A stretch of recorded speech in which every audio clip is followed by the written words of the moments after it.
మీ వ్యాపార ప్రకటనలకు ఇంటర్వ్యూల కొరకు ఇప్పుడే సంప్రదించండి 9539345345. నమస్తే.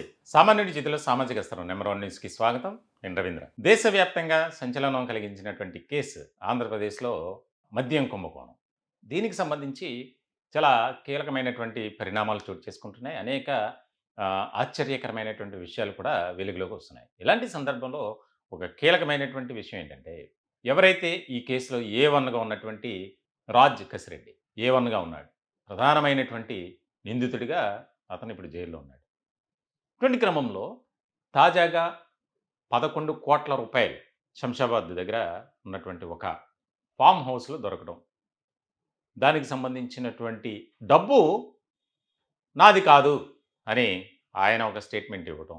ఇలాంటి క్రమంలో పైరెడ్డి దివ్యారెడ్డి పాత్ర అనేది దానిపై ఒక చర్చ జరుగుతుంది. ఈ పైరెడ్డి దివ్యారెడ్డి రాజ్ కసిరెడ్డికి భార్య. 2019 నుంచి 2024 వరకు ఆంధ్రప్రదేశ్లో వైఎస్ఆర్సీపీ అధికారంలో ఉంది. ఉన్నటువంటి సందర్భంలో తన భార్య పేరున అనేక ఆస్తులు సమకూర్చారు. అలాగే ల్యాండ్స్, ముఖ్యంగా వ్యవసాయ భూములు, ఫ్లాట్స్, విల్లాలు, అలాగే కొన్ని కంపెనీల్లో పెట్టుబడులు, స్లీపింగ్ పార్ట్నర్గా కొన్ని, యాక్టివ్ పార్ట్నర్గా కొన్ని, ఇలా కొన్ని అంశాలు బయటకు వచ్చినాయి. దీనికి సంబంధించి మేము సమగ్రంగా చాలా ఇన్డెప్త్ అనాలిసిస్ చేయడానికి ప్రయత్నం చేసాం. దానిలో భాగంగా మాకు ఇప్పటివరకు అందినటువంటి వివరాలు, సమాచారం బట్టి నేను ఈ టాపిక్ మీద అనాలిసిస్ చేస్తున్నాను. పైరెడ్డి దివ్యారెడ్డి ఆమె చాలా కీలకమైనటువంటి భాగస్వామిగా కొన్ని కంపెనీల్లో ఉన్నారు. ముఖ్యంగా ఏదైతే ఈ యొక్క 11 కోట్లు దొరికినటువంటి అంశానికి సంబంధించి అవి నావి కాదు, తేగల బ్రదర్స్, ఆ తేగల బ్రదర్స్ వారిద్దరికి సంబంధించినటువంటి ఒక హాస్పిటల్ గచ్చిబౌలిలో ఉంది, R8 మల్టీ స్పెషాలిటీ హాస్పిటల్. దానికి సంబంధించినటువంటి దానిలో ఈమె one of the partner Divya Reddy. ఆ దివ్యారెడ్డి పార్ట్నర్గా ఉండటమే కాదు, ఇంకా కొన్ని కంపెనీల్లో, దాదాపుగా 3 కంపెనీల్లో ఆమె చాలా యాక్టివ్ రోల్, అంటే పెట్టుబడులు కూడా కోట్లలో పెట్టారు అనేది బయటకు వచ్చింది. దీనికి సంబంధించి చాలా కీలకమైనటువంటి అంశంగా ఇది మనం చూడాలి. ఆమె పెట్టినటువంటి పెట్టుబడులు, దానికి సంబంధించి కొన్ని అనుమానాలు వ్యక్తమవుతున్నాయి. ఏదైతే ఆంధ్రప్రదేశ్లో వైఎస్ఆర్సీపీ అధికారంలోకి రాగానే రాజ్ కసిరెడ్డి అతను ఐటీ సలహాదారుగా జగన్మోహన్ రెడ్డి దగ్గర ఆయన చేరారు. వాస్తవానికి దూరపు బంధువు. ఇతను ఇంజనీరింగ్లో గ్రాడ్యుయేషన్, సాఫ్ట్వేర్ డెవలపర్, అబ్రాడ్లో చేసినటువంటి ఇతను ఎప్పుడైతే 2019లో వైఎస్ఆర్సీపీ అధికారంలోకి వచ్చింది, అప్పుడు ఎలక్షన్ టైంలోనే అతను వచ్చాడు. ఆ రావటం కూడా విజయసాయిరెడ్డి ద్వారా జగన్మోహన్ రెడ్డి దగ్గరయ్యాడు. బంధువే కానీ అతని ద్వారా యాక్టివ్ రోల్లోకి వచ్చాడు. ఇది ఒక కీలకమైనటువంటి అంశం. మనం ఫోటోలో కూడా చూస్తున్నాం, స్క్రీన్ మీద కనిపిస్తున్నది. ఆ ఎలక్షన్ రిజల్ట్ వచ్చినప్పుడు ఎవరైతే జగన్మోహన్ రెడ్డి, విజయసాయిరెడ్డి ఇద్దరు స్వీట్లు తినిపించుకుంటున్నటువంటి సందర్భంలో పక్కన ఉన్నటువంటి వ్యక్తే రాజ్ కసిరెడ్డి. ఇప్పుడు A1గా ఉన్నారు. అంటే ఆంధ్రప్రదేశ్లో చోటు చేసుకున్నటువంటి అతిపెద్ద స్కామ్, ఇప్పటివరకు భారతదేశ చరిత్రలోనే ఇటువంటి స్కామ్ జరగల. ఒక రాష్ట్రానికి సంబంధించినటువంటి ఆదాయానికి గండి కొట్టినటువంటి విషయంలో వైఎస్ఆర్సీపీ, అందులోనూ ఆ పార్టీ అధినేత అప్పటి ముఖ్యమంత్రి జగన్మోహన్ రెడ్డి పాత్ర చాలా చాలా చాలా కీలకం. ఆయన సలహా కానీ, సూచన కానీ, ఆదేశం లేకుండా ఏది జరగల, అన్నీ కూడా నిర్ధారణ అయ్యింది. మరి ఇటువంటి క్రమంలో ఏదైతే ఈ యొక్క మద్యం కుంభకోణం ద్వారా వారు చేతులు మారినటువంటి డబ్బు ఉందో, ఆ డబ్బే 11 కోట్ల రూపాయలు ఒక చోట దాచారు అనేది ఇప్పుడు స్పష్టమవుతుంది. అయితే ఈయన కోర్టు ద్వారా మళ్ళీ పిటిషన్ వేశారు, నాకు ఎలాంటి సంబంధం లేదని. ఎందుకంటే ఎవడు కూడా తప్పు చేసి నేను తప్పు చేశానని చెప్పడు, దొరికినా సరే. అందులోనూ ప్రజాస్వామ్య వ్యవస్థలో, మన రాజకీయ వ్యవస్థలో ఇక అది ప్రత్యేకంగా చెప్పక్కర్లా. జైలు నుంచి బయటకు వచ్చినా అతను వైట్ అండ్ వైట్ వేసి రాజకీయ నాయకుడిగా, ప్రజాప్రతినిధిగా బిల్డప్ ఇస్తూ అతని వ్యవహారం అతను చేస్తూ ఉంటాడు. అంటే అలా చలామణి అవుతారు తప్పని పరిస్థితుల్లో, ఏమి చేయలేక. సో ఇటువంటి సందర్భంలో ఈ పైరెడ్డి దివ్యారెడ్డి ఆమె వ్యవహరించినటువంటి తీరు, ఈ యొక్క కేసులో కూడా ఆమె ప్రమేయం ఉంది అనేది బయటకు వస్తుంది. దీనికి సంబంధించి ముఖ్యంగా ఎకోబెంట్ ఎనర్జీ ప్రైవేట్ లిమిటెడ్ ఈ కంపెనీలో ఆమె డైరెక్టర్గా ఉన్నారు ప్రజెంట్.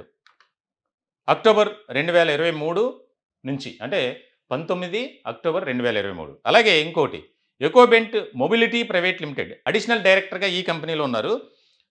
7వ తారీఖు జూన్ 2022 నుంచి. చాలా మేము సమగ్రంగా దీనికి సంబంధించినటువంటి వివరాలను తీసుకొని చెప్పడం జరుగుతుంది.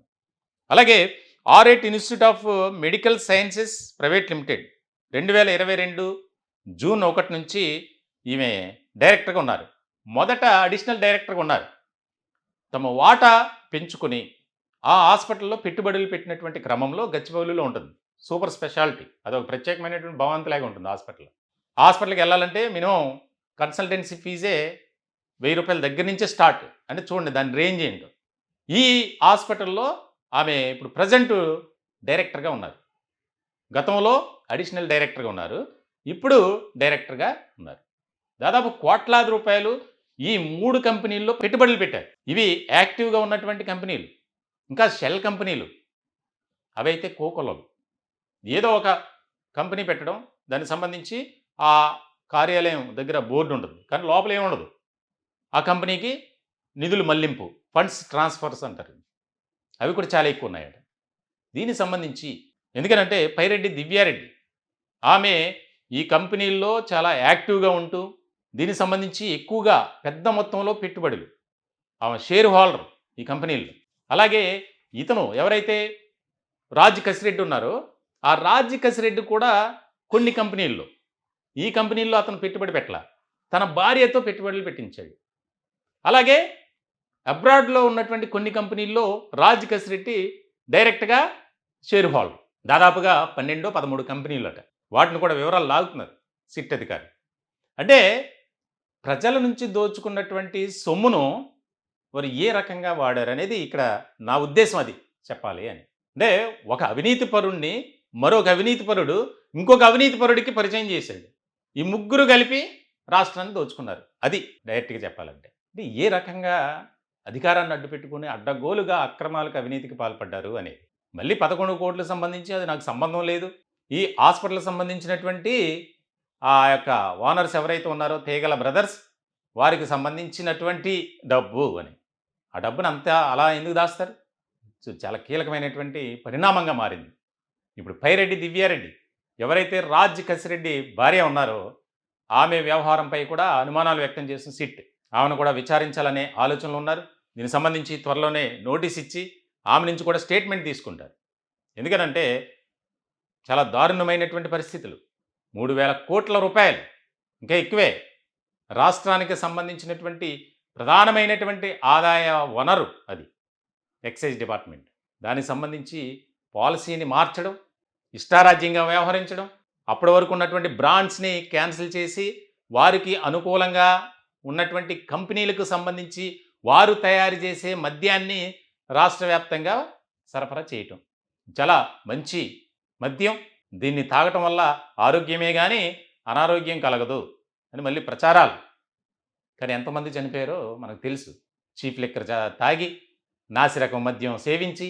అంటే రాష్ట్రంలో ఉన్నటువంటి ప్రజల ప్రయోజనాలను పక్కన పెట్టి తమ స్వార్థ ప్రయోజనాల కోసం ఇష్టారాజ్యంగా వ్యవహరించిన వారిని ఏం చేయాలి, ఎలా శిక్షించాలి, ఏ రకమైనటువంటి శిక్షలు వేయాలి, చర్యలు తీసుకోవాలి అనేది కూడా దానిపై కూడా విస్తృతమైనటువంటి స్థాయిలో చర్చ జరుగుతుంది.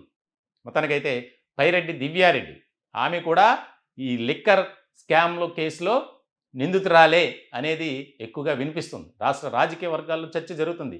ఆమెను కూడా విచారించాల్సినటువంటి అవసరం ఉంది. ఎందుకనంటే 2019 ఈ 3 కంపెనీల్లో యాక్టివ్ రోల్ 2019 తర్వాతే. 2019 ముందు ఏమీ లేవు. ఇతను ఉన్నాడు వేరే అబ్రాడ్లో కంపెనీల్లో పార్ట్నర్గా, తన భార్య ఎక్కడా లేదు.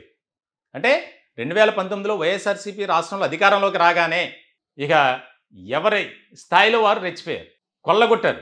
రాష్ట్రానికి సంబంధించి రాష్ట్ర ఖజానా గండి కొట్టినటువంటి ఈ బ్యాచ్పై ఎలాంటి చర్యలు తీసుకోవాలి? మరి ఈ టాపిక్పై మీ విలువైనటువంటి అభిప్రాయాన్ని కామెంట్ రూపంలో తెలియజేయండి. వారిపై ఎలాంటి చర్యలు తీసుకోవాలి? ఎందుకంటే కోట్లాది రూపాయలు స్వాహా చేసినటువంటి ఈ బ్యాచ్పై ఎటువంటి చర్యలు తీసుకోవాలి, ఎలాంటి శిక్షలు వేయాలి అనే దాని మీద మీరు నిర్భయంగా కామెంట్ రూపంలో తెలియజేయండి. దయచేసి మా ఛానల్ని సబ్స్క్రైబ్ చేసుకోండి. Thank you.